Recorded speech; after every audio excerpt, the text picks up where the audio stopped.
The way we see the world, the reason why we find some things intuitively easy to grasp and others hard, is that our brains are themselves evolved organs.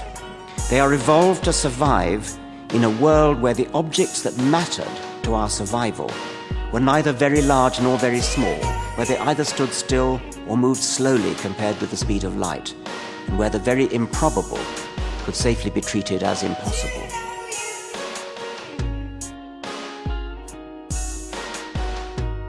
He invites us to think of an experience from your childhood, something you remember clearly, something you can see, feel, maybe even smell, as if you were really there. After all, you really were there at the time, weren't you? How else would you remember it? But here is the bombshell. You weren't there. Not a single atom that is in your body today was there when that event took place. Matter flows from place to place and momentarily comes together to be you. Whatever you are, therefore, you are not the stuff of which you are made.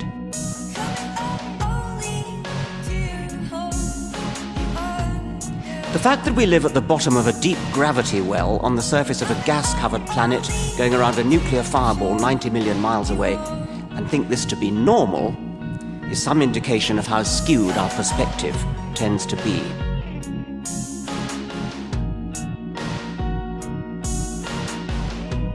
You have just breathed in a nitrogen atom that passed through the right lung of the third iguanodon to the left of the tall cycad tree.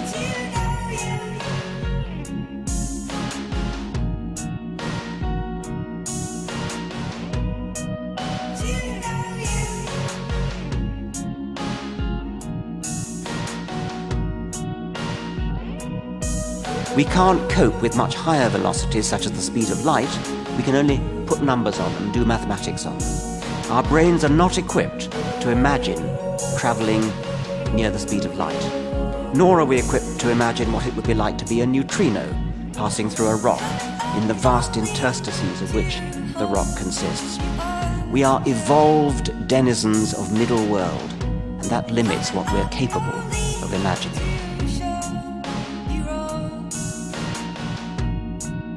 Most educated people, said Samaja, are aware that we are the outcome of nearly 4 billion years of Darwinian selection. But many tend to think that humans are still somehow the culmination of that. Our sun, however, is less than halfway through its lifespan. It will not be humans who watch that sun's demise 6 billion years from now. Any creatures that then do exist will be as different from us as we are from bacteria or amoeba. No, I say what Socrates taught me is exactly that the definition of an educated person is knowing how little they know and being modest and humble in that sense, not in the sense of self-abnegation, but saying, please give me the strength to realize that I'm only on the first step of a voyage of inquiry and discovery.